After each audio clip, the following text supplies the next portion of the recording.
6-Minute English. From BBC Learning English. Hello and welcome to 6-Minute English. I'm Neil. And I'm Rob. Now, Rob, can you complete this saying? Love and marriage go together like... Love and marriage go together like a horse and carriage. That's right. And when was the last time you saw a horse and carriage? Well, that would have been quite a while ago. They're quite rare these days, not an everyday sight. Indeed. And according to recent statistics, marriage in the UK is getting rarer too. Not as rare as seeing a horse and carriage, but the numbers are falling. Before we look at this topic in a bit more detail, a little quiz for our listeners. Yes, according to the UK's Office for National Statistics, how many opposite-sex marriages were there in 2015? Was it A, 239,000, B, 309,000, or C, 339,000? Any idea, Neil? I have no idea, but I'm going to have a guess and I'm going to say A, 239,000. OK, well, we'll reveal the answer a little later in this programme. And whatever the correct number, the trend is downwards. Year on year, there are fewer opposite-sex couples getting married in the UK. So why might this be? Are we falling out of love with marriage? Let's hear from a couple of people with different views. First, here's Tom from BBC Learning English. What doesn't he like about the idea or concept of getting married? I'm not that enthusiastic about the idea of marriage, to tell you the truth. I think it's a bit of an archaic concept these days, and I'm a bit of a commitment phobe. I don't like the idea of signing a piece of paper that says I have to be with someone for the rest of my life and can never escape from that person, I suppose, although I am in a very happy relationship at the moment. So that was Tom there, not a fan of marriage. But what were his objections, Neil? Well, he described marriage as an archaic concept. When someone describes something as archaic, they think it is very old-fashioned, out of date, belonging to a different time. So that was one of his problems with marriage. But he also said that he was a commitment phobe. The suffix phobe means someone who is afraid of something. In some cases, it can also be used as a standalone word, but it means the same.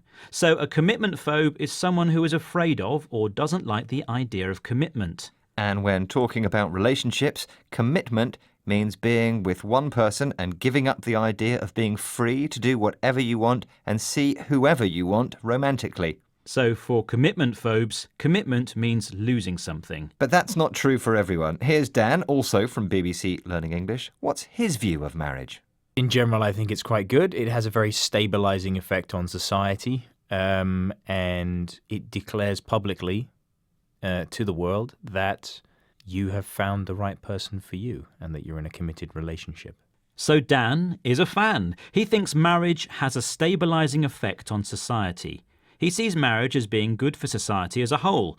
It makes society stronger, more stable. And he also sees it as a way to say to everyone that you have a strong relationship. You're with the one person you love. So for Dan, commitment and being in a committed relationship is a good thing.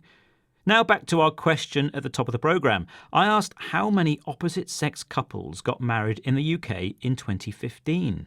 And I took a guess, didn't I? And I said A, 239,000. Am I right? You are definitely right. The answer is 239,000, or 239,020 to be precise. That figure was 3.4% lower than 2014. So what do relationship experts think is the reason fewer people are getting married? Well, there could be lots of reasons. In some countries, the way society is changing means that there is less pressure to get married or stay married. As a result, there are more divorces. So perhaps children of divorced parents are less likely to get married themselves. Right, well, before we go, let's recap the vocabulary we highlighted today. The first word was trend. A trend is the direction that something is changing over time. When it comes to marriage, the trend is for fewer marriages. And the trend for 6-Minute listeners is the opposite, going up, particularly when you're presenting, Neil. Ah, that's very nice of you. You're very kind. The next two words were an archaic concept. Archaic is an adjective for something dated or old-fashioned. A bit like your fashion sense. Ugh, Rob, just as I was beginning to like you. Sorry about that. You know I don't mean it. In the interview, archaic was used to describe the concept of marriage, not your fashion sense.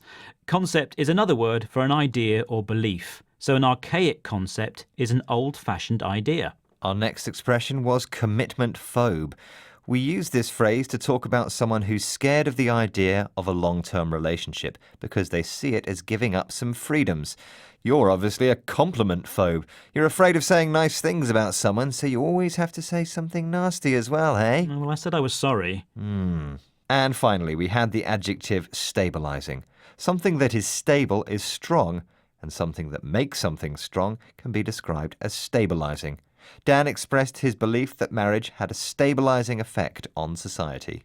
Well, that's it for this program. For more, find us on Facebook, Twitter, Instagram, and our YouTube pages, and of course our website, bbclearningenglish.com, where you can find all kinds of other activities and videos and quizzes and things to help you improve your English. Thanks for joining us, and goodbye. Bye-bye. 6 Minute English. From BBC Learning English.